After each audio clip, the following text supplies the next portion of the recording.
सबको जय मसीह की, प्रेज द लॉर्ड। एक बार फिर मैं आप सबका यीशु मसीह के नाम में खुशामदीद कहता हूँ, वेलकम करता हूँ हम सबकी इस यहोवा फैमिली फेलोशिप में।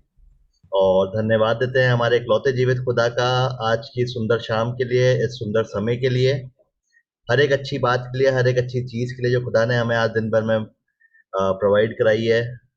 हर एक दिक्कत परेशानी से बचा के रखा है, हर एक खौफ खतरे से बचा के रखा है। हर एक अच्छी चीज के लिए हम खुदा का धन्यवाद देते हैं, उसके नाम को सबसे ऊंचा करते हैं और उसके नाम को महिमा पहुंचाएंगे। एक साथ मिलकर आज जो भी प्रार्थना करी जाए, जो भी गाने गाए जाएं, जो भी वचन बांटा जाए, हर एक चीज मिलकर उसके नाम को ऊंचा करने वाली हो सके।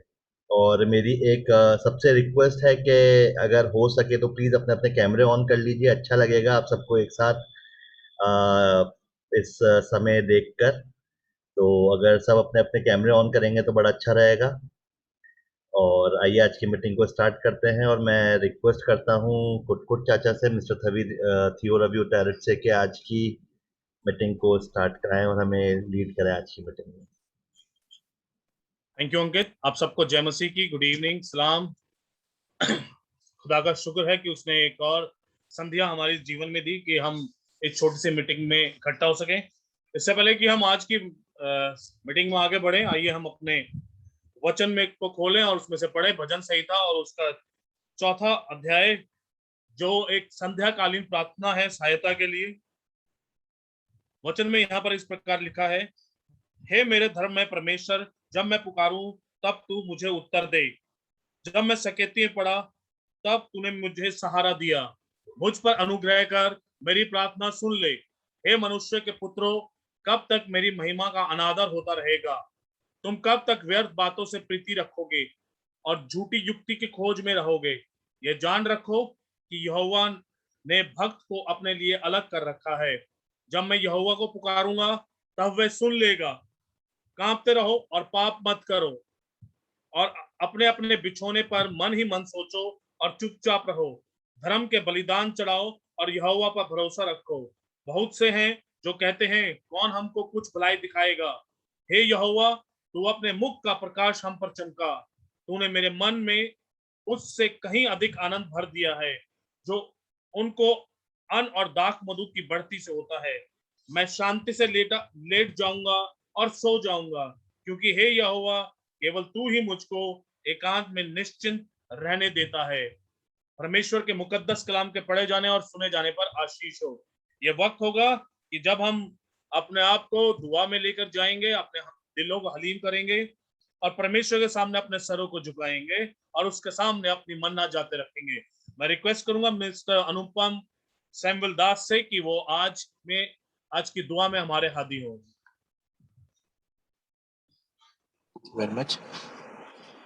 धन्य धन्य तुझको प्रभु हम कहते बारंबार। धन्य धन्य तुझको प्रभु हम कहते बारंबार।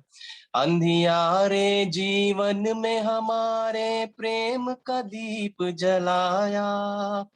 अंधियारे जीवन में हमारे प्रेम का दीप जलाया। धन्यवाद धन्यवाद धन्यवाद यीशु। एक बार फिर आपकी हजूरी में परमेश्वर पिता, हम आपके बच्चे इकट्ठे होते हैं परमेश्वर पिता, बड़े आशा के साथ और बड़े विश्वास के साथ परमेश्वर पिता, कि तू हमें सहारा देगा, तू हमें बल देगा, हमें बुद्धि देगा परमेश्वर पिता, और तू हमें सुरक्षा भी प्रदान करेगा परमेश्वर पिता। हम अपने इन सारे रिश्तेदारों के लिए प्रार्थना करते हैं परमेश्वर पिता, अपने इस परिवार के लिए प्रार्थना करते हैं परमेश्वर पिता, जो अपना अपना कीमती वक्त निकाल कर परमेश्वर पिता आपकी उपस्थिति में आए हैं। हम ये जानते हैं परमेश्वर पिता, ये हमारी योजना ये है या ये हमारी प्लानिंग नहीं थी परमेश्वर पिता, लेकिन आपके पवित्र आत्माओं की योजना थी परमेश्वर पिता, कि हम सबको परमेश्वर पिता एक बार आपकी हुजूरी में आपके पवित्र आत्माओं ने हम सबको इकट्ठा किया परमेश्वर पिता, ताकि हम आपके जीवित वचन को सुनने वाले हो सकें। और तेरे जीवित वचन से तू हमसे जो बातें करना चाहता है परमेश्वर पिता, वो सुनने के लिए हम इकट्ठे हुए हैं। हम धन्यवाद देते हैं परमेश्वर पिता कि आपने हमारे हृदय में अपनी भूख और प्यास रखी है आपको जानने की और आपको मानने की परमेश्वर पिता। एक बार हम फिर परमेश्वर पिता धन्यवाद देते हैं हमारे ही परिवार में हमारे भाई अंशुल जेम्स के लिए और उनकी वाइफ अरांजा जेम्स के लिए परमेश्वर पिता, आपने उनको, उन दोनों को परमेश्वर पिता एक साथ परमेश्वर पिता एक माला में पिरोया है। हम आपका धन्यवाद देते हैं, प्रार्थना करते हैं उनके वैवाहिक जीवन के लिए परमेश्वर पिता। होने दीजिए परमेश्वर पिता अपने जीवन में सबसे प्रथम स्थान देने वाली वो जोड़ी हो परमेश्वर पिता। अपने लाइफ के डिसीजन, अपने कैरियर के डिसीजन, अपनी डेस्टिनी के सारे डिसीजंस पर परमेश्वर पिता होने दीजिए कि वो सबसे पहले आप से सलाह मशवरा करने वाला जोड़ा हो परमेश्वर पिता। हर चीज के लिए जो अपनी लाइफ में प्लानिंग करते हैं परमेश्वर पिता, वो आपको प्रथम स्थान देकर, आपको सामने रखकर परमेश्वर पिता आपसे पूछने और मांगने वाले हो सकें। उनके वैवाहिक जीवन पर आशीष का हाथ रखना परमेश्वर पिता, और एक अच्छी दाखलता के रूप में उनको और बढ़ाना परमेश्वर पिता। शैतान की सारी युक्तियों को, हर प्रकार की बीमारियों को, खौफ खतरों को यीशु नासरी के नाम से हम रोकते हैं उनके पास आने से परमेश्वर पिता।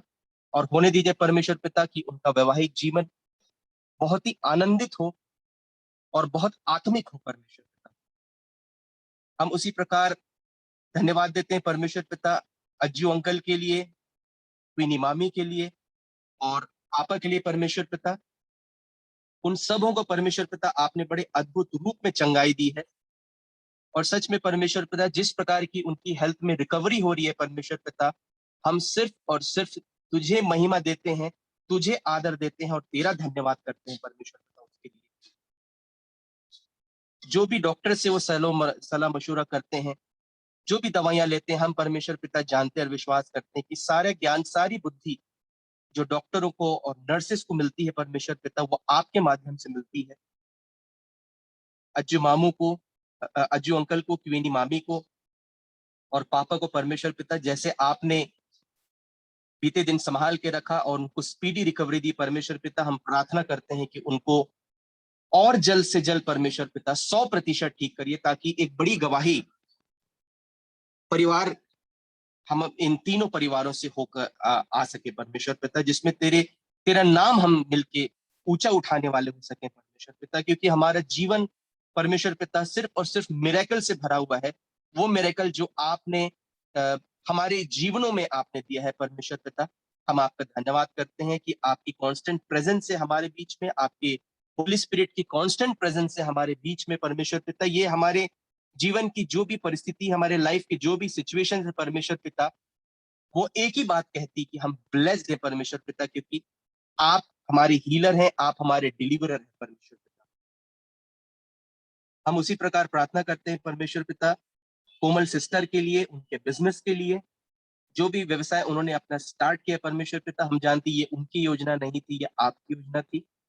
और परमेश्वर पिता जो भी व्यक्ति, जो भी मनुष्य मेहनत करता है परमेश्वर पिता और आपसे ज्ञान बुद्धि और सफलता मांगता है परमेश्वर पिता, आप अपने दोनों हाथों को खोलकर उन्हें ज्ञान बुद्धि और प्रॉस्पेरिटी देते हैं परमेश्वर पिता। क्योंकि आपका जीवित वचन कहता है कि आपको काम करने वाले लोग पसंद है परमेश्वर पिता, मेहनत करने वाले लोग को आप प्यार करते हैं परमेश्वर पिता। आप उनके बिजनेस के लिए परमेश्वर पिता, विशेषकर परमेश्वर पिता जो भी उन्होंने नया काम चालू किया है, एक नए शहर में जाकर परमेश्वर पिता उनको सुरक्षा प्रदान करिए और उनको फाइनेंशियल ब्रेक थ्रू दीजिए परमेश्वर पिता। बड़ी आस्था के साथ, बड़ी आशा के साथ परमेश्वर पिता वो आपसे प्रार्थना करती है परमेश्वर पिता, वो आपके सामने रोती हैं परमेश्वर पिता। और आपका जीवित वचन कहता है टूटा हृदय परमेश्वर के योग्य बलिदान है, परमेश्वर के सामने बलिदान है। और टूटे मन को, किसी के टूटे हृदय को परमेश्वर पिता आपका जीवित वचन कहता है कि आप तुच्छ नहीं जानते हैं परमेश्वर पिता। कोमल सिस्टर के बिजनेस को आप एक अच्छा ब्रेक थ्रू दें परमेश्वर पिता। हम तुझसे प्रार्थना करते हैं, हम तुझको धन्यवाद भी देते हैं परमेश्वर पिता, वो एक बड़े ब्रेक थ्रू के लिए जो आप उनको देने वाले हैं। हम प्रार्थना करते हैं परमेश्वर पिता कोमल की जो सिस्टर हैं कशिश के लिए परमेश्वर पिता, हमें नहीं मालूम कि उनको क्या समस्या है, किस दर्द से, किस तकलीफ से वो गुजरती हैं। प्रार्थना करते हैं परमेश्वर पिता कि आप अपना ध्यान उनकी ओर ले जाएं परमेश्वर पिता, उनकी जो भी समस्या है परमेश्वर पिता यीशु नासरी के नाम से दूर होने पाए। शैतान की सारी ताकतों को, शैतान की सारी जो क्लेश हैं और शैतान के सारे अटैचमेंट को, सारे कनेक्शन को, बैरियर को, बॉन्डेज को हम यीशु नासरी के नाम से तोड़ते हैं और खंडित करते हैं। We speak holy ghost fire in the mighty name of Jesus Christ again all the odds, all the problems which our Kashi sister is going through, Lord. उनकी समस्याओं को आप देखें परमेश्वर पिता, और आप सारी चीजों को जानने वाले हैं परमेश्वर पिता। एक उचित रास्ता परमेश्वर पिता आप उनके लिए निकालिए, ताकि उनका तुझ पे जो विश्वास है परमेश्वर पिता वो और मजबूत और गहरा होने वाला हो सके। उसी प्रकार हम प्रार्थना करते हैं परमेश्वर पिता कोमल सिस्टर के ब्रदर के लिए परमेश्वर पिता, उनके वैवाहिक उनके एक परिवार के लिए परमेश्वर पिता। वो अपना एक जीवन साथी तलाश करें परमेश्वर पिता। जो भी जीवन साथी आपने उनके लिए नियुक्त किया, हम प्रार्थना करते हैं परमेश्वर पिता, उस जीवन साथी को प्रभु अपने समय पर उनके सामने लाइए परमेश्वर पिता। आपने जो भी उनके लिए जीवन साथी चुना है परमेश्वर पिता, हम आपका धन्यवाद देते हैं। And Lord, your timing is the best timing Lord. आपका समय सबसे उचित समय परमेश्वर पिता। हम उसी समय के लिए धन्यवाद देते हैं परमेश्वर पिता जो आपने और आपकी पवित्र आत्मा ने नियुक्त किया है उनके भाई के जीवन में एक जीवन साथी लाने का जो समय, उसके लिए हम तेरा धन्यवाद करते हैं परमेश्वर पिता। उसी प्रकार हम प्रार्थना करते हैं परमेश्वर पिता अपने घर के सारे बच्चों के लिए, खास करके हम प्रेयर करते हैं परमेश्वर पिता बर्निस के लिए। एक सुनहरे भविष्य की हम कामना करते हैं यीशु के नाम में परमेश्वर पिता। जहां भी उस बच्ची ने एडमिशन लिया है परमेश्वर पिता, या अपने भविष्य को बनाने के लिए जब ये बच्ची अपने घर से बाहर निकलती परमेश्वर पिता, दूतों का पहरा उसके आसपास रखिए।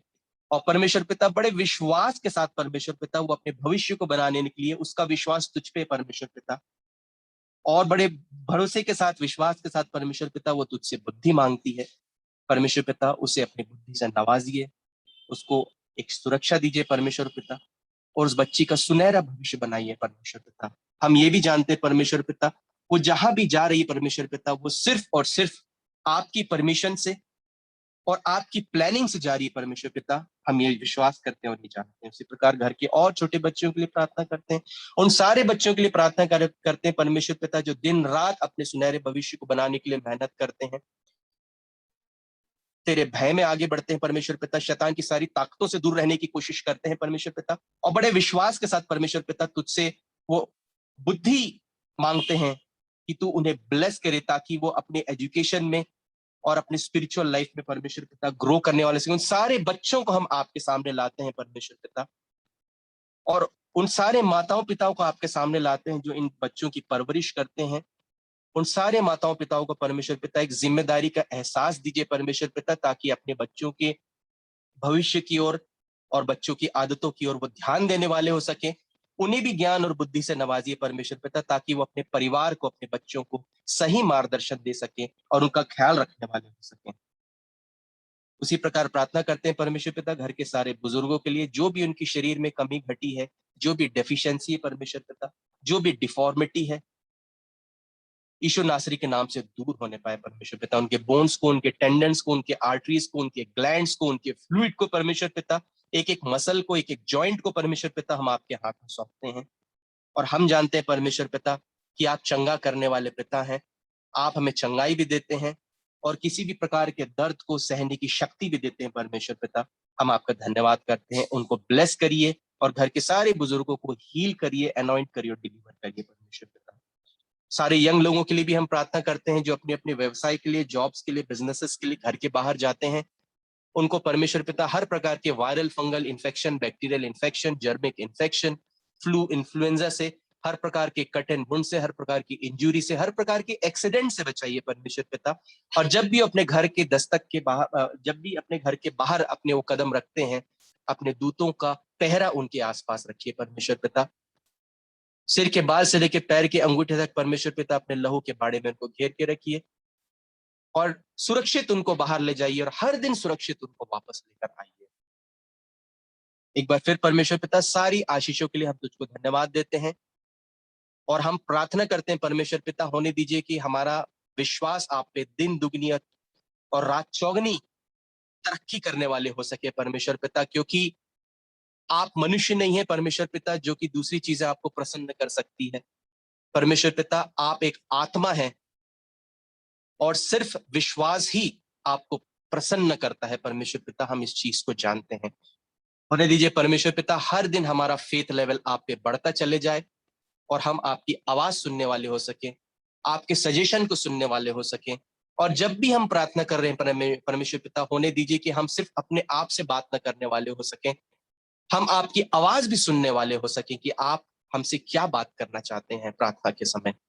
और होने दीजिए परमेश्वर पिता, हम जो भी बोझ अपना लेकर तेरे सामने उपस्थित होते हैं, बड़े आनंद के साथ और बड़े विश्वास के साथ उस बोझ को परमेश्वर पिता हम आपके कंधों में लाद कर अपने आप को स्वतंत्र करने वाले हो सके और आनंदित होने वाले हो सके, क्योंकि आपका जीवित वचन कहता है कि भले तुम घोर अंधकार से भरी तराई से होकर चलो, लेकिन मैं तुम्हारे साथ साथ चलूंगा। धन्यवाद यीशु आपके सहारे के लिए, आपके साथ के लिए और आपकी उपस्थिति के लिए। एक बार फिर परमेश्वर पिता, इस मीटिंग को आपके हाथ में सौंपते हैं। हर प्रकार के टेक्निकल ग्लिच को परमेश्वर पिता आप दूर करें, टेक्निकल प्रॉब्लम्स को, हर प्रकार के इंटरनेट कनेक्शंस को परमेश्वर पिता आपके हाथ में सौंपते होने दीजिए कि जैसे आपकी परमिशन से ये मीटिंग स्टार्ट हो पाई है परमेश्वर पिता, उसी परमिशन के साथ ये मीटिंग रैप अप होने वाली हो सके।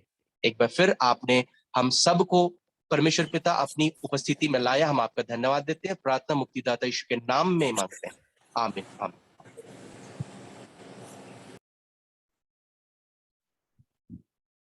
बहुत बहुत धन्यवाद भाई अनुपम आपका इस सुंदर प्रार्थना के लिए। बहुत जरूरी है कि परमेश्वर हमारे बुजुर्गों का साया लंबे समय तक हमारे सिरों पर बना कर रखे। ये वक्त होगा कि जब मैं रिक्वेस्ट करूंगा भाई मुकेश और उनके परिवार से कि वो परमेश्वर की हम्द और सना में अपने परिवार की ओर से प्रेज एंड वर्शिप प्रस्तुत करें।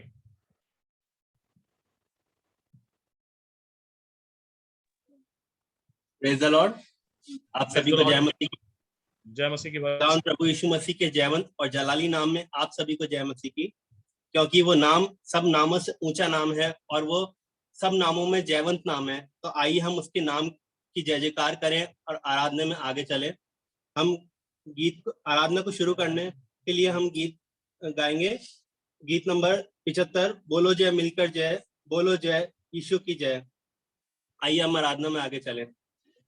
बोलो जय मिलकर जय, बोलो जय यीशु की जय, बोलो जय मिलकर जय, बोलो जय यीशु की जय, बोलो जय जय जय। प्रेम तेरे की यही मन में भर दे अपनी प्रीत, प्रेम तेरे की यही मन में भर दे अपनी प्रीत, तेरे प्रेम के गाएगी, हालेलुया, तेरे प्रेम के गाएगी।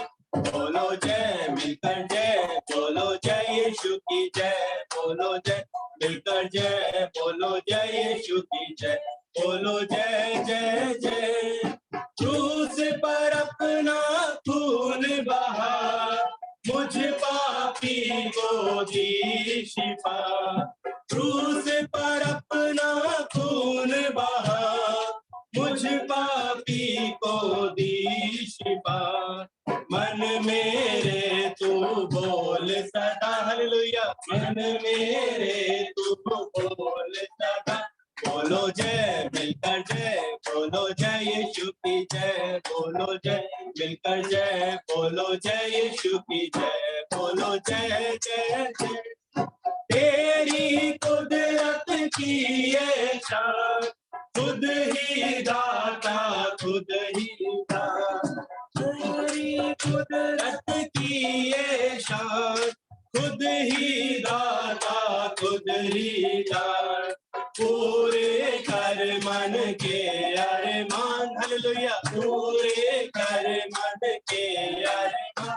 बोलो जय मिलकर जय, बोलो जय यीशु की जय, बोलो जय मिलकर जय, बोलो जय यीशु की जय, बोलो जय जय जय। खिदमत अपनी ले मुझसे, इस मंदिर में तू बसे, खिदमत अपनी ले मुझसे, इस मंदिर में तू बसे। हिंद में तेरा नाम रहे, हालेलुया, हिंद में तेरा नाम रहे। बोलो जय मिलकर जय, बोलो जय यीशु की जय, बोलो जय मिलकर जय, बोलो जय यीशु की जय, बोलो जय जय जय।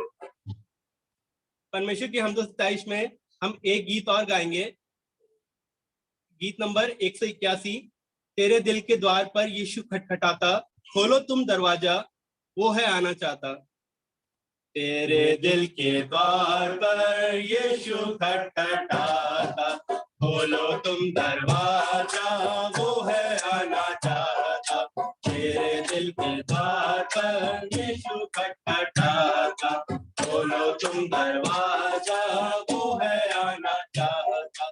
बनना चाहता है वो, हाँ, तेरा ही मेहमान।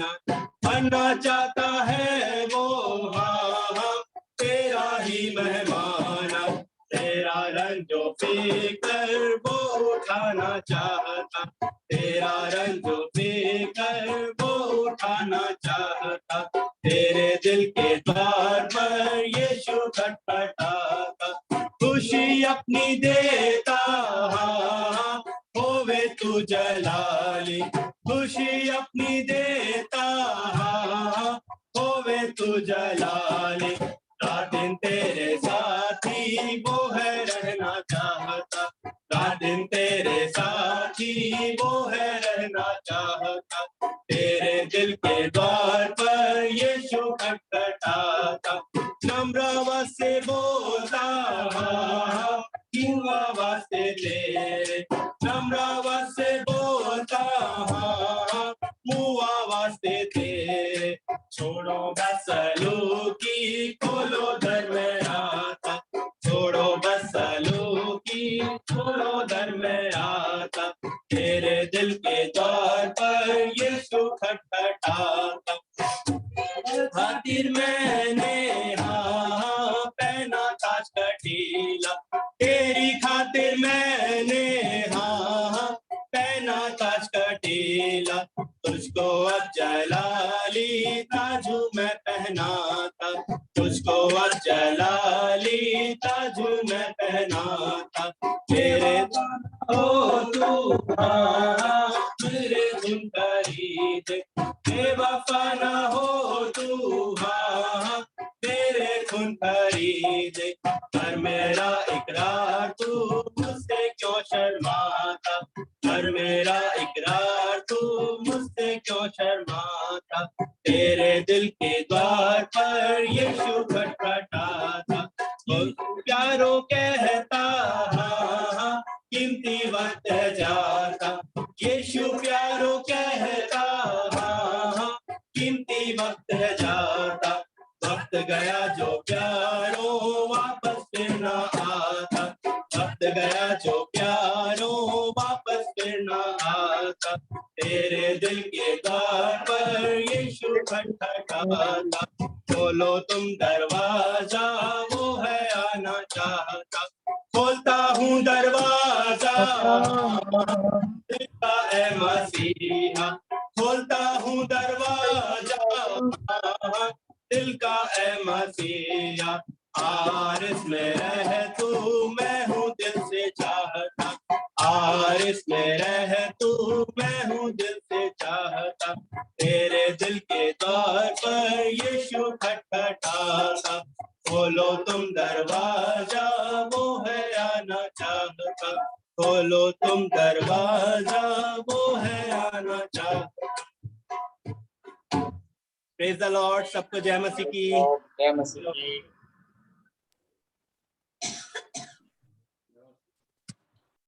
बहुत बहुत शुक्रिया इस सुंदर प्रेजेंट वर्शिप के लिए। ये जवान दोनों परमेश्वर की स्तुति कर रहे हैं और परमेश्वर इन दोनों को अपनी आशीष से मालामाल रखे।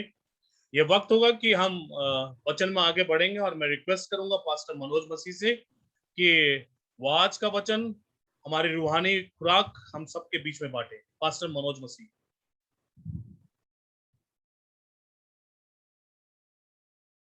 सबको जय मसीह की। मेरी आवाज आ रही है सबको? जी भाई साहब आ रही है। जय मसीह।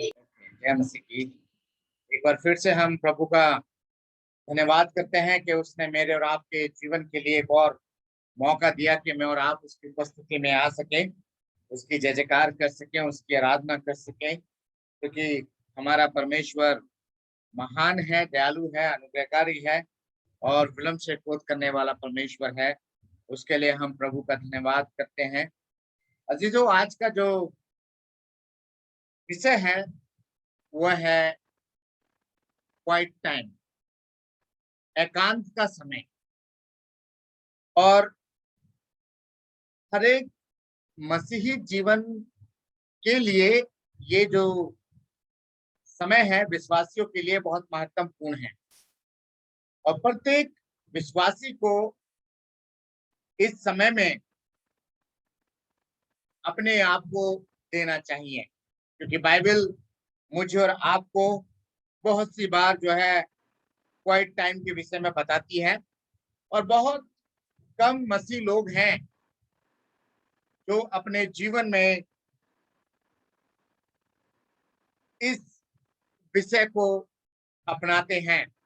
बहुत कम विश्वासी लोग हैं जो इस विषय को अपने विश्वासी जीवन में इस्तेमाल करते हैं, क्योंकि बाइबल साफ कहती है, नीति वचन में लिखा हुआ है, हे आलसी तो कब तक सोता रहेगा, कि इससे पहले कि दरिद्रता के दिन तुझे आकर के घेर ले और तुझ पे कोई विपत्ति आ पड़े। क्योंकि बाइबल मुझे और आपको नींद के विषय में बिल्कुल साफ साफ बता देती है। बहुत से लोग नींद से बहुत प्यार करते हैं, है ना, दे लव टू स्लीप। एक छुट्टी मिलती है, अरे संडे है, आज तो सोने दो, बस आज तो हमें सोना है, उसके अलावा कुछ नहीं करना है। लेकिन मेरा और आपका प्रभु इस बात के बिल्कुल खिलाफ है कि मैं और आप अपना समय जो है वो नींद में बिताएं। और इसीलिए प्रभु जो है मुझसे और आपसे आज बात करना चाहता है उस विषय में कि हम अपना समय अधिक से अधिक प्रभु की उपस्थिति में बिताएं। अगर हम खुदा के कलाम में चलें तो आप मेरे साथ निकाल लीजिए निर्गमन की किताब, उसका 34 अध्याय और उसकी 1 आयत से लेकर के 10 आयत तक यहाँ पढ़ेंगे। और अगर किसी को मिलता है तो आप इसको पढ़ने में मेरी मदद करिए प्लीज। निर्गमन की किताब, उसका 34 अध्याय और उसकी 1 आयत से लेकर के 10 आयत तक। आइए हम पवित्र शास्त्र में से पढ़ेंगे। निर्गमन उसका 34वां अध्याय, उसकी 1 से 10 आयत। फिर यहोवा ने मूसा से कहा, पहली तख्तियों के समान पत्थर की 2 और तख्तियां गढ़ ले। तब जो वचन उन पहली तख्तियों पर लिखे थे जिन्हें तूने तोड़ डाला, वह ही वचन में उन तख्तियों पर भी लिखूंगा। सवेरे तैयार रहना और भोर की सीने पर्वत पर चढ़कर उसकी चोटी पर मेरे सामने खड़ा होना। तेरे संग कोई ना चढ़ पाए, वरन पर्वत भर पर कोई मनुष्य कहीं दिखाई ना दे, और न भेड़ बकरी और गाय बैल की भी पर्वत के आगे चढ़ने पाए। तब मूसा ने पहली तख्तियों के समान 2 और तख्तियां गढ़ी, और भोर को उठकर अपने हाथ में पत्थर की वे दोनों तख्तियां लेकर यहोवा की आज्ञा के अनुसार सीने पर्वत पर चढ़ गया। तब यहोवा ने बादल में उतरकर उसके संग वहां खड़ा होकर यहोवा नाम का प्रचार किया। यहोवा उसके सामने होकर यों प्रचार करता हुआ चला, यहोवा यहोवा ईश्वर दयालु और अनुग्रहकारी, कोप करने में धीरजवंत और अति करुणा में और सत्य है, हजारों पीढ़ियों तक निरंतर करुणा करने वाला, अधर्म और अपराध और पाप का क्षमा करने वाला है, परंतु दोषी को वह किसी प्रकार निर्दोष न ठहराएगा। वह पितरों के अधर्म का दंड उनके बेटों वरन पोतों और परपोतों को भी देने वाला है। तब मूसा ने तुरंत पृथ्वी की ओर झुककर दंडवत किया और उसने कहा, हे प्रभु, यदि तेरे अनुग्रह की दृष्टि मुझ पर हो तो प्रभु हम लोगों के बीच में होकर चले। ये लोग हठीले तो हैं, तो भी हमारे अधर्म और पाप को क्षमा कर और हमें अपना निज भाग मान के ग्रहण कर। उसने कहा, सुन, मैं एक वाचा बांधता हूँ, तेरे सब लोगों के सामने मैं एक ऐसे आश्चर्य कर्म करूंगा जैसा पृथ्वी पर और सब जातियों में कभी नहीं हुए, और वह सारे लोग जिनके बीच तू रहता है यहोवा के कार्य को देखेंगे, क्योंकि जो मैं तुम लोगों के लिए करने पर हूँ वह भयंकर काम है। परमेश्वर के वचन के पढ़े और सुने जाने पर आशीष हो, आमीन। खुदा के कलाम के पढ़े जाने और सुने जाने पर आशीष हो। हम प्रभु का धन्यवाद करते हैं इस कलाम के लिए अजीजों, जो खुदा ने मेरे और आपके जीवन के लिए ये कलाम दिया है कि ताकि मैं और आप उसको पढ़ सकें। और हमने और आपने सारी चीजों के लिए इस कलाम के विषय में हमने पढ़ा अभी के कलाम की कितनी अच्छी खूबसूरती है कि परमेश्वर ने, आपको याद होगा कि जब परमेश्वर ने पहली 10 आज्ञाएं लिख करके मूसा को दी थी, तो क्या हुआ था कि जब मूसा सीने पर्वत पर गया था तो उसने क्या किया कि उसने जब वो नीचे उतरा तो उसने देखा इजरायलियों ने जो है क्या कर रखा है, एक देवता बना रखा है, बछड़े का एक सोने का देवता बना रखा है और वो उसके आगे नाच रहे हैं, गा रहे हैं। और क्या हुआ, मूसा का टेम्पर जो है वो बढ़ गया और उसने क्या किया, दोनों तख्तियां जो है तोड़ दी। जैसे पहली आयत में लिखा है ना कि फिर मूसा ने फिर यहोवा ने मूसा से कहा, पहली तख्तियों के समान पत्थर की 2 तख्तियां गढ़ ले। तब जो वचन उन पहली तख्तियों पर लिखे थे जिन्हें तूने तोड़ डाला है, वही वचन मैं इन तख्तियों पर भी लिखूंगा। तो खुदा का कलाम जो है यहाँ पर हम देखते हैं कि जो पहली 10 आज्ञाएं खुदा ने अपने दास मूसा को दी थी, और किसी कारणवश वो 10 आज्ञाएं जो हैं वो मूसा ने इजराइलियों विरोध की वजह से, इजराइलियों के गुस्से के वजह से जो है उन्होंने क्या किया, उसको तोड़ दिया, है ना।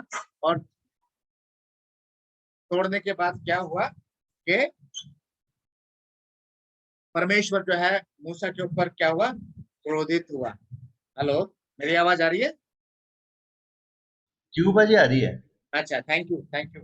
एक्चुअली मेरी लीड नहीं मिल रही थी तो मैंने फिर अभी किट्टी आई तो फिर मैंने बोला कि आप मुझे लीड दे दो। तो मैं प्रभु का धन्यवाद करता हूँ आज के इस वचन के लिए कि हमारे और आपके जीवन के लिए जो है क्वाइट टाइम बहुत इंपॉर्टेंट है। और आगे हम देखते हैं तो परमेश्वर ने उसको क्या कहा कि और बिहान को तैयार रहना और भोर को सीने पर्वत पर चढ़कर उसकी चोटी पर मेरे सामने खड़े रहना, है ना। बिहान को, यानी बिहान मतलब सुबेरे 3 से लेकर के 4 बजे तक का जो समय होता है उसे बिहान बोलते हैं, है ना। बिहान खड़े रह को तैयार रहना और भोर को सीने पर्वत पर। और जो 5 भोर कौन सी होती है, 4:30 से लेकर के 6 बजे तक के बीच में जो होती है ना, वो होती है भोर, कि जब सूरज की हल्की हल्की किरणें निकलती हैं। अगर आप कभी श्रीनगर या जम्मू कश्मीर की तरफ जाएं तो वहां पर आप देखेंगे कि अगर आपको किसी ऐसी स्थान पर रहते हैं जहां पर अच्छा होटल हो, कुछ हो, उसका व्यू पॉइंट हो, तो आप देखेंगे कि सवेरे की जो किरणें होती है ना, जब वो निकलती हैं बाहर तो वो पर्वत के ऊपर पड़ती हैं और वो पर्वत जो है बर्फ से ढके होते हैं, तो वो ऐसा लगता है कि जैसे चांदी के समान चमक रहे होते हैं। वो चीज खुदावंत कहता है कि सीने पर्वत पर चढ़कर उसकी चोटी पर मेरे सामने क्या करना, भोर को मेरे सामने खड़े रहना, भोर को मेरे सामने खड़े रहना। के मीनिंग है आज क्वाइट टाइम का, कि परमेश्वर चाहता है कि जितने उसके लोग हैं वो परमेश्वर के सामने प्रति भोर खड़े रहें, प्रति भोर आए और परमेश्वर से बातचीत करें। इसका कारण क्या है, फिर आगे हम देखते हैं, और तेरे संग कोई ना चढ़ने पाए। This is called quiet time. क्योंकि क्वाइट टाइम क्या होता है, वो इंडिविजुअली होता है, इंडिविजुअली रिलेशनशिप होती है, इंडिविजुअली बातचीत होती है ना। एक व्यक्ति बोलता है, दूसरा सुनता है, दूसरा बोलता है, और जो है वो पहला व्यक्ति जो उसको सुनता है। और परमेश्वर का कलाम कहता है कि कोई तेरे साथ ना आने पाए, कोई तेरे साथ उस पर्वत पे चढ़ने ना पाए। क्यों? क्योंकि जब मैं और आप परमेश्वर से बातचीत करते हैं तो उस समय जो है किसी को पता नहीं होना चाहिए कि कौन व्यक्ति कहाँ परमेश्वर से बातचीत कर रहा है, क्योंकि वो होता है एक पर्सनल रिलेशन परमेश्वर से बातचीत करने का होता है। कारण, इसके 2 कारण हैं। पहला तो कि व्यक्ति का जो ध्यान है वो इधर से उधर नहीं हो सकता। दूसरा जो कारण है, अगर कोई दूसरा व्यक्ति उसके साथ में है तो वो क्या करेगा, उस इंसान को उसके मकसद से भटकाने की कोशिश करेगा, है ना। मकसद से वो भटक जाएगा। अगर बच्चे जगे हुए हैं तो डिस्टर्ब होएगा, है ना। वाइफ पत्नी के साथ में जगे हुए हैं तो पत्नी कुछ कुछ काम बोलेगी। लेकिन खुदा का कलाम कहता है कि किसी को अपने साथ में नहीं लेना, परंतु individually we have to come in presence of the Lord, है ना। परमेश्वर की उपस्थिति में हमें क्या करना है, प्रति भोर को अगर जाना है तो बिल्कुल इंडिविजुअल होना है, अकेले होना है।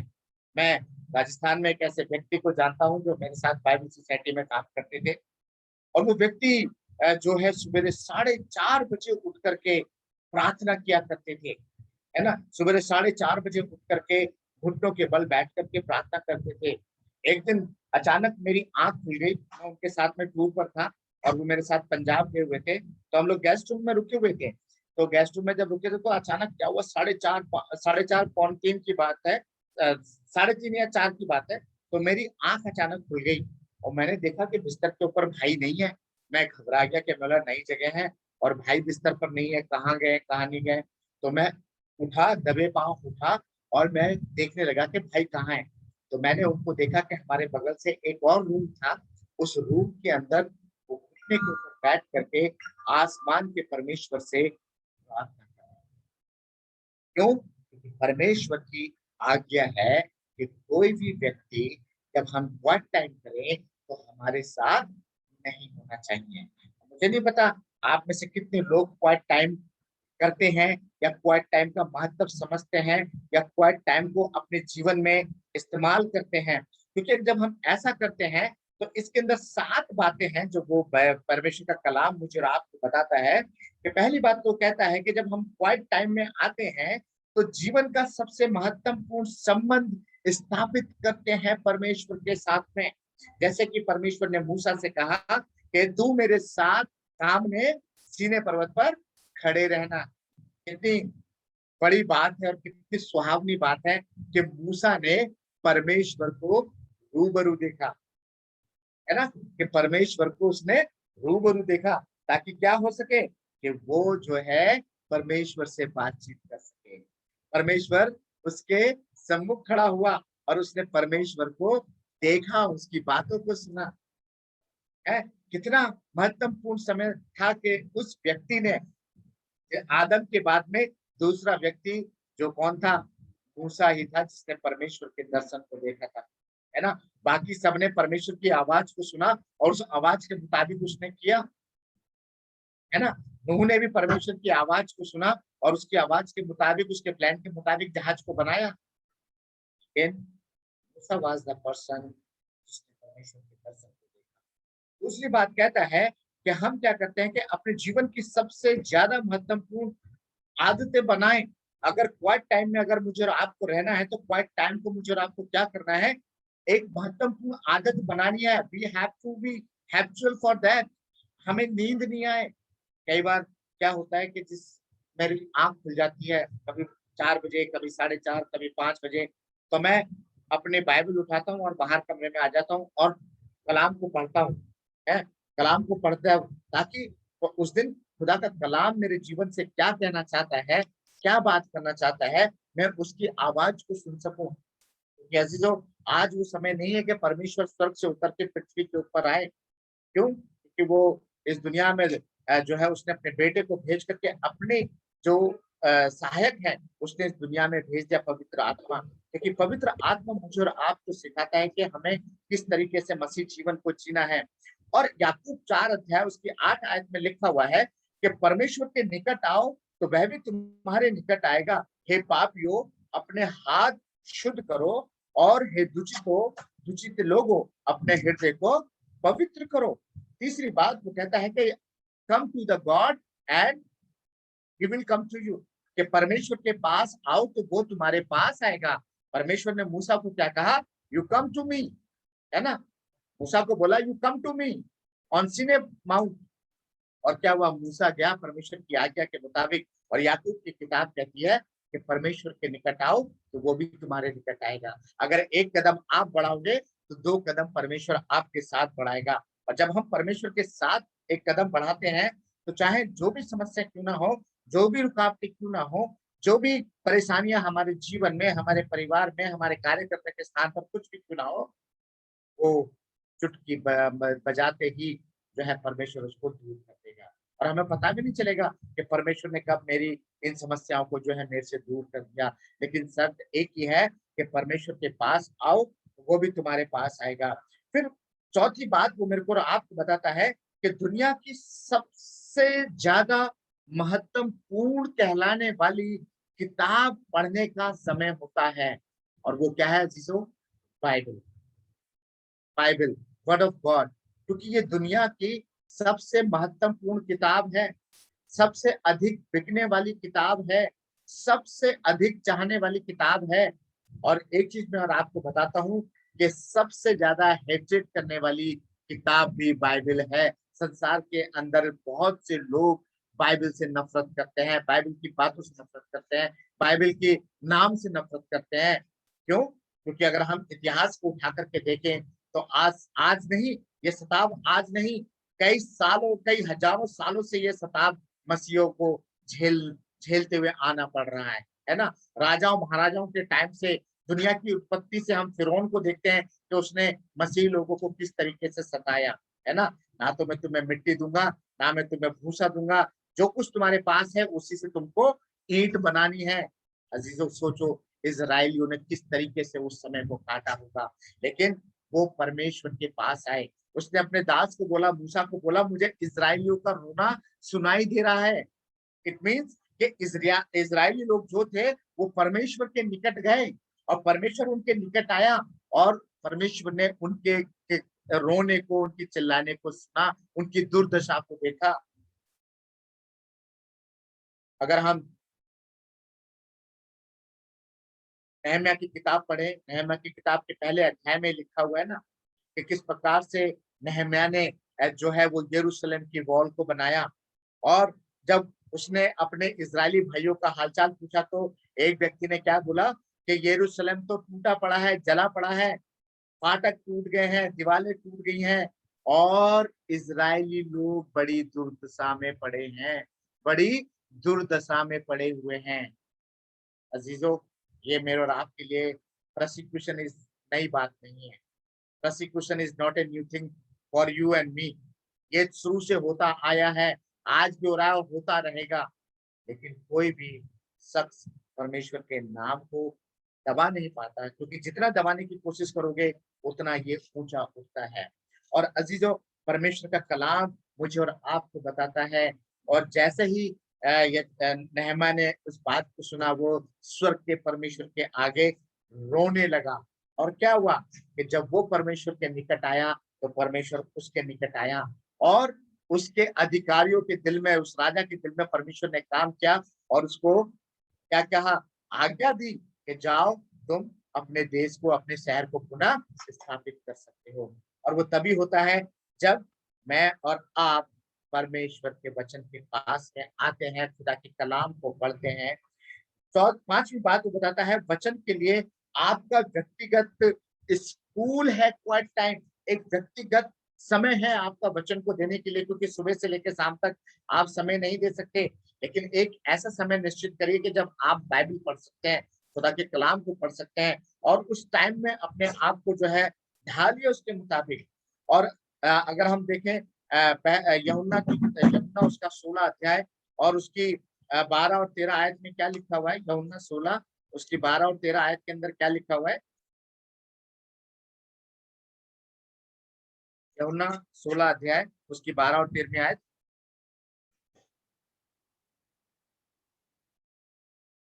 नहीं मिला किसी को?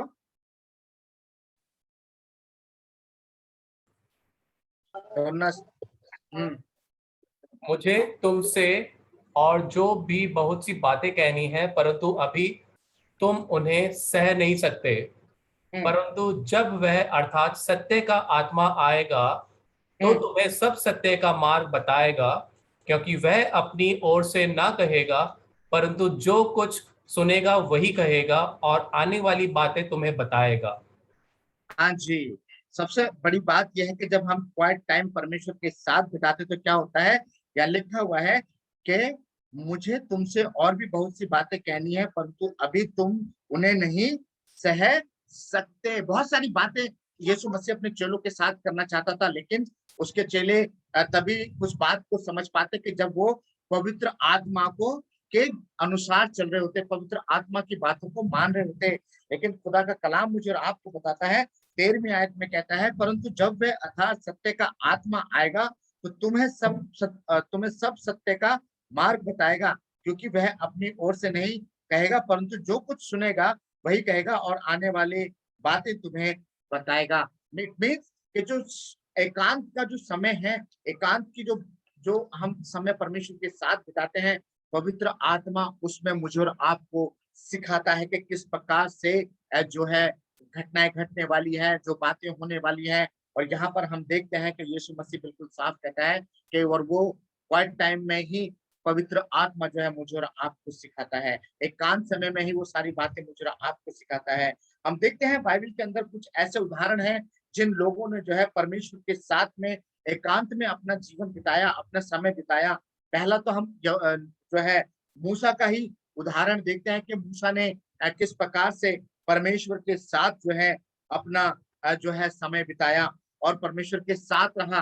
फिर हम देखते हैं उसी किताब के अंदर निर्गमन की किताब के अंदर अय्यूब के जीवन को हम देखते हैं। अय्यूब जो है अय्यूब कह रहा हूँ, याकूब के जीवन को हम देखते हैं। याकूब ने अपने जीवन में क्या किया? अपने जीवन में परमेश्वर की उपस्थिति में वो अकेले में आया।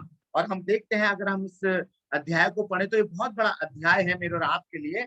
और ये उत्पत्ति 32 के अंदर जो है याकूब का जो है वर्णन मिलता है। और मैं और आप अगर इस अध्याय को पढ़े तो वहां पर साफ लिखा हुआ है कि याकूब जो है अपने भाई एसाव से मिलने के लिए गया, लेकिन और जैसे जैसे वो जाता रहा रास्ते में उसके साथ में परमेश्वर के स्वर्गदूत भी हो लिए। और उसने अपने एक दूत को आज्ञा दी कि अपने भाई से मेरे भाई से जाकर के बोल कि मैं तुझसे मिलने के लिए आ रहा हूँ। और जब वो दूत वापस लौट करके आया तो क्या हुआ कि उसने बोला कि तेरा भाई तो तेरे से 400 लोगों से मिलने के साथ में तुझसे मिलने के लिए आ रहा है। और याकूब क्या हुआ? डर गया और उसने सोचा कि कहीं मेरा भाई एसाव जो है मुझे कहीं अटैक ना कर दे, आक्रमण ना कर दे। उसने क्या किया? रातों रात में अपने जानवर को, अपने गधे, अपने धन दौलत जो भी वो साथ लेकर के आया था सब उसने आधे करके भेज दिए। और अपने बीवी बच्चों को भी उसने नदी के पार भेज दिया। और याकूब जो है वो अकेला रह गया। और जब वो अकेला रहा तो उसने क्या किया पता है? पहला मल्ल युद्ध हुआ था परमेश्वर के साथ में याकूब का। वो मल्ल युद्ध उसने फेस टू फेस परमेश्वर के साथ किया। और अजीजों पता है क्या हुआ आखिरी में जो है याकूब चाहता था कि वो उससे आशीर्वाद ले। उसने पूछा तेरा नाम क्या है? कहता है कि मेरा नाम जो है याकूब है। और उसने दूत ने जिससे उसके साथ मल्लयुद्ध हुआ था, परमेश्वर के दूत के साथ जो मल्लयुद्ध हुआ था, उसने कहा कि आज से तेरा नाम याकूब नहीं परंतु इस्राएल होगा। परमेश्वर ने याकूब का नाम इस्राएल रखा। अगर आप पढ़ लें उत्पत्ति 32 अध्याय तो उसमें साफ साफ लिखा हुआ है। और फिर वहां हम देखते हैं आगे एक और बात की है, तूने परमेश्वर के साथ में युद्ध किया है। तो तूने परमेश्वर के साथ में युद्ध किया है, क्योंकि कई बार अकेलापन मुझे और आपको क्या करता है? एक मजबूती स्थिति में खड़ा करता है। जब आत्मा के अंदर में और आप अकेले प्रार्थना करते हैं, अकेले बाइबल पढ़ते हैं, अकेले वचन का अध्ययन करते हैं, तो मैं और आप शारीरिक रूप से और आत्मिक रूप से भी क्या होते हैं? मजबूत होते हैं। फिर दूसरा उदाहरण हम बाइबल के अंदर देखते हैं। यहोशू कहता है कि व्यवस्था की एक पुस्तक तेरे चित्त से कभी ना उतरने पाए, रात और दिन इसी में क्या करना है? ध्यान दिए रहना, इसलिए कि जो कुछ उसमें लिखा है उसके अनुसार करने की तू चौकसी करे, क्योंकि ऐसा ही करने से तेरे सब काम क्या होंगे? सफल होंगे। अगर मुझे और आपको अपनी विक्टोरियस लाइफ जीनी है ना, मसीही विश्वासी जीवन को विजयी मसीही जीवन बनाना है ना, तो किस तरीके से बना सकते हैं कि हम अपना अधिक समय परमेश्वर के साथ बिताएं और कोशिश करें कि क्वाइट टाइम जितनी जल्दी आप उठ करके परमेश्वर के साथ बातचीत कर सकते हैं उतनी जल्दी आप परमेश्वर से बातचीत करें। और एक चीज और हम देख लेते हैं, यीशु मसीह भी जो है परमेश्वर के साथ में क्या करता था? अकेले में व्यतीत करता था। मरकुस 1 अध्याय 35 आयत में लिखा हुआ है, भोर को दिन निकलने से बहुत पहले वह उठकर निकला और एक जंगली स्थान में गया और वहां प्रार्थना करने लगा। मरकुस की किताब में बिल्कुल साफ लिखा हुआ है कि वो भोर को दिन निकलने से बहुत पहले, है ना, कहा गया? उठकर निकल गया और एक जंगली स्थान में गया और वहां प्रार्थना करने लगा। We have to select one place जहां मैं और आप प्रार्थना कर सकें, है ना, जहां मैं और आप दुआ कर सकें, आप सबके पास तो बहुत बड़े बड़े घर होंगे, घर के अंदर एक छोटा कमरा भी होगा, एक सिटिंग रूम भी होगी, वहां पर आप अपने स्थान बना सकते हैं। दिल्ली के मुताबिक नहीं, क्या हम जैसे लोग 1 BHK में रहते हैं, 2 BHK में रहते हैं, है ना? वहां तो हमारे जैसे मकान आप कितने बड़े बड़े बना सकते हैं, क्योंकि वहाँ खुला एरिया है। और परमेश्वर चाहता है कि मैं और आप जो है, अगर आत्मिक सामर्थ चाहते हैं, तो मुझे और आपको अकेले में परमेश्वर के साथ समय बिताना जरूरी है। आज आपको पता है, काउंसलर जो होते हैं ना, जो काउंसलिंग करते हैं, वो क्यों किसी के साथ अकेले में काउंसलिंग करते हैं? वो क्यों पब्लिकली काउंसलिंग नहीं दे सकते? क्योंकि किसी ना किसी व्यक्ति के जीवन में बहुत सी बातें होती हैं जो सबके साथ में क्या कर सकते हैं, शेयर नहीं कर सकते, सबके सामने बता नहीं सकते हैं। और वो जो काउंसलिंग का जो मेथड है, वो कहाँ से लिया गया है? बाइबल से ही लिया गया है। अकेले में किसी के साथ काउंसिल करना, बातचीत करना, that is the method from the Bible only. और अजीजों, यही बात खुदा का कलाम मुझे और आपको सिखाना चाहता है कि अगर मुझे और आपको अगर किसी चीज में बढ़ती देखनी है, अपने जीवन में बढ़ती देखनी है, अपने परिवार में अगर आशीष देखनी है, तो मुझे और आपको क्वाइट टाइम में रहना बहुत जरूरी है। एकांत समय में परमेश्वर के साथ बातें करना बहुत जरूरी है। और फिर बात कहता है, दाऊद भी परमेश्वर के साथ क्या करता था? अकेले में समय बिताता था। अगर हम पढ़े भजन संहिता 63 उसकी 1 और 6 आयत में लिखा हुआ है, राजा दाऊद कहता है, हे परमेश्वर, तू मेरा परमेश्वर है, मैं तुझे यतन से ढूंढूंगा, सुखी और निर्जल उसर पर मेरा मन तेरा प्यासा है, मेरा शरीर तेरा अति अभिलाषी है। जब मैं बिछौने पर पड़ा तेरा स्मरण करूंगा, तब रात के समय भी तेरी ओर ध्यान दूंगा। है ना? खुदा का कलाम बिल्कुल साफ कहता है ना? भजन संहिता उसका 63वें अध्याय के अंदर के राजा दाऊद भी परमेश्वर से अकेले में बात करता था। पहले के टाइम में राजा महाराजा जो थे, वो अपने साथ एक मंत्री को रखते थे, पता है? मंत्री, है ना? और वो राजा अपने मंत्री से ही सारी बात डिस्कस किया करता था और अपने सारे सीक्रेट्स जो है वो उस मंत्री को बताता था। और क्या होता था कि वो मंत्री जो है अपने राजा की बातों को गुप्त रखता था, वो किसी को डिक्लेयर नहीं करता था। कोई अगर जनता के लायक संदेश है तो वो उसके ऊपर अपनी मोहर लगा करके आगे फॉरवर्ड कर दिया करता था। जो खुदा का कलाम भी मुझे और आपको यहाँ पर यही कहना चाहता है कि मैं और आप अगर आगे बढ़ना चाहते हैं, मसीही जीवन को विजयी जीवन में जीना चाहते हैं, तो अपना एकांत का समय निकालना बहुत जरूरी है। एकांत में परमेश्वर से बात करना बहुत जरूरी है। वचन में जिस तरीके से लिखा है ना, हे आलसी तू कब तक सोता रहेगा, चींटियों के पास जा, उनके कामों को देख और बुद्धिमान हो। परमेश्वर का कलाम जो नींद से बहुत मोहब्बत करते ना, उनको आलसी बोलता है, हे आलसी तू कब तक सोता रहेगा। क्योंकि खुदा नींद में जो सोए रहते हैं, गफलत में जो सोए रहते हैं ना, उनसे मोहब्बत नहीं करता। उनको वो एक मौका देता है कि मैं और आप जाग जाएं। कि बहुत से लोग शारीरिक रूप से जगे होते हैं, बहुत से मसीह शारीरिक रूप से तो जगे हुए हैं, लेकिन आत्मा में सोए हुए हैं। तो कोई मतलब नहीं है किसी चीज से, कोई मतलब नहीं है परमेश्वर से, कलाम से, उसकी बातों से। उनको सिर्फ मतलब है अपने जीवन से। और इसलिए खुदा का कलाम अजीजों, मुझे और आपको ये बातें इसलिए बताना चाहता है ताकि मैं और आप क्या कर सकें, हम सीख सकें। और इसलिए खुदा का कलाम मुझे और आपको बताता है कि set a practical unchangeable time, है ना? रेगुलर चेंज टाइम जो है मुझे और आपको सेट करना है, वो प्रैक्टिकल टाइम होना चाहिए ताकि मैं और आप क्या कर सकें, परमेश्वर से बातचीत कर सकें।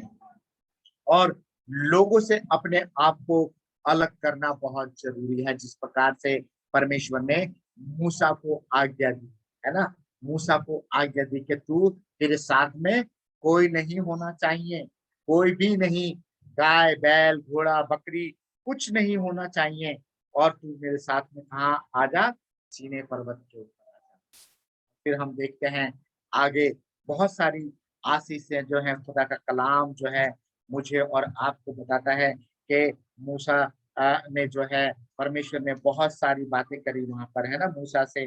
और क्या कहता है वहां पर, और आगे क्या लिखा हुआ है 7वीं आयत में, उसमें कहता है 6ठी आयत से पढ़ते हैं, और यहोवा उसके सामने होकर यूं प्रचार करता हुआ चला कि यहोवा यहोवा ईश्वर दयालु और अनुग्रहकारी और को करने में धीरजवंत और अति करुणामय और सत्य है, और हजारों पीढ़ियों तक निरंतर करुणा करने वाला, अधर्म और अपराधों और पापों का क्षमा करने वाला है, परंतु दोषी को वह किसी प्रकार निर्दोष न ठहराएगा। वह पितरों के अधर्म का दंड उनके बेटों वरन पोतों और परपोतों को भी देने वाला है।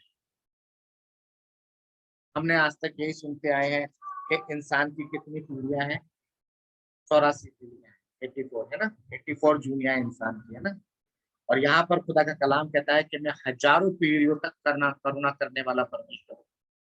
और तीसरी बात वो कहता है यहाँ पर कि मैं पितरों का दंड उनके बेटों और किनको, उनके बेटों को, और उनके पितरों का अधर्म का दंड उनके बेटों वरन पोतों और परपोतों को भी देने वाला हूँ, है ना। तब मूसा ने फुर्ती कर पृथ्वी की ओर झुककर दंडवत की और उसने कहा, हे प्रभु, यदि तेरे अनुग्रह की दृष्टि मुझ पर हो तो प्रभु हम लोगों के बीच में होकर चले। ये लोग हठीले तो हैं, तो भी हमारे अधर्म और पाप को क्षमा कर और हमें अपना निज भाग मान के ग्रहण कर ले। वहां भी मूसा इजरायलियों के लिए परमेश्वर से दया की जो है याचना कर रहा है, प्रार्थना कर रहा है कि प्रभु हम जानते हैं कि ये लोग हठीले हैं, ये लोग मनमाने हैं, ये लोग तेरी आज्ञा का पालन नहीं करते हैं, लेकिन फिर भी तू अपना एक चिन्ह दे दे कि तू हमारे बीच में से होकर के चल।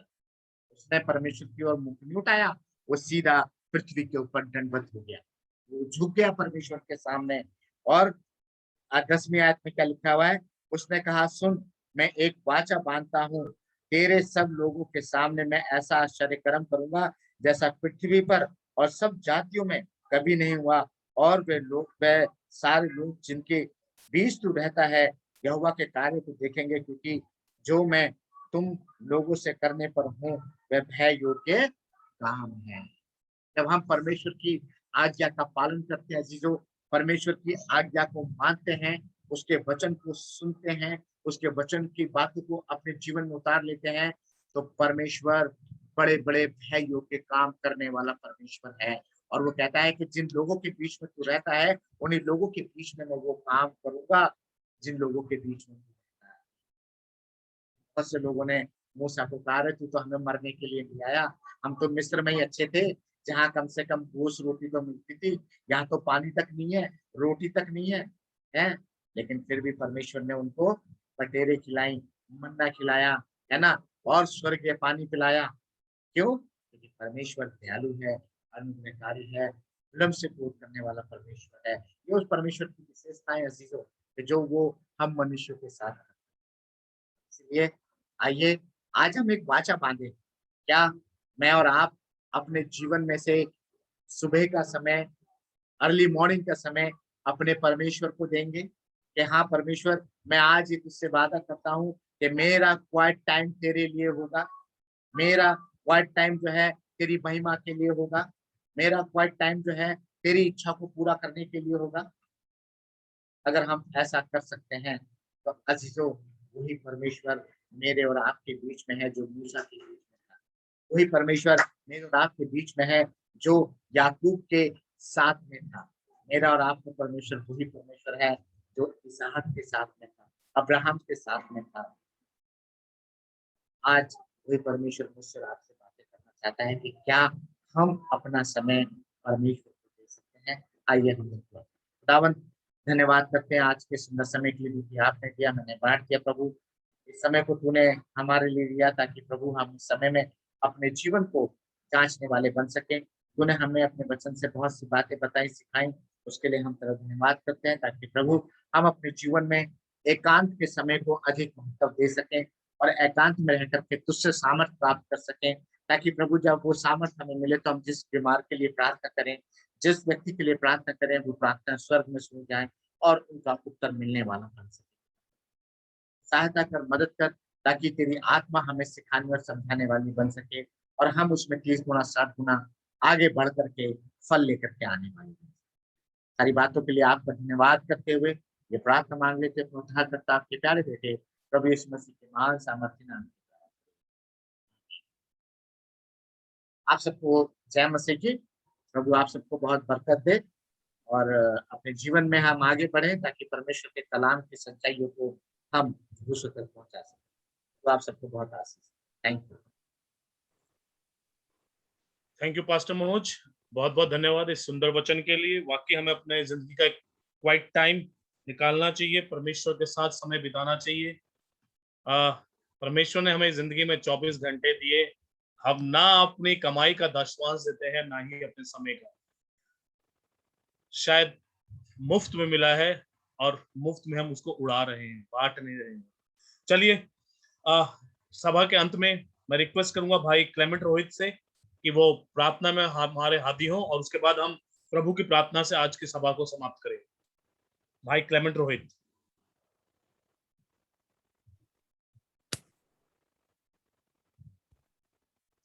आइए हम प्रार्थना करें। जीवित और महान, जिंदा, बलवंत, जयवंत सके पिता, हम आपका धन्यवाद करते हैं खुदावन, आपने हमें ये मौका दिया कि हम आपके वचन को सुन सकें, जान सकें, पहचान सकें और आगे बढ़ सकें। आप अपने वचन पर आशीष और बरकत दीजिएगा ताकि वचन हमारे जीवन में और फले और हम आपके द्वारा आशीष और बरकत प्राप्त करके इस वचन को और 2 गुना 4 गुना और ज़्यादा से ज़्यादा फैलाएं ताकि हम आपके द्वारा आशीषित, अनुग्रहित और सब लोग, सबके आत्मा आपके बचाई जा सके। आप हम सबको आशीषित, अनुग्रहित करें खुदावन प्रभु यीशु मसीह के नाम में, आमीन। हे हमारे बाप, आप जो आसमान में, का नाम पाक माना जाए, कि बादशाहत आए, कि मर्जी इस आसमान पूरी होती हुए ज़मीन पे पूरी हो। हमारे रोज को आज आप हमें दें, जिस तरह हमारे कसूरों को माफ़ करते हैं, आप भी हमारे कसूरों को माफ़ करें। मैं आजमाइश में ना पड़ने के बल्कि बुराई से बचाएं, क्योंकि बादशाहत, कुदरत, जलाल हमेशा हमेशा आपकी है। आमीन। सबको जय मसीह। आप सबको सलाम, आप सबको जय मसीह की।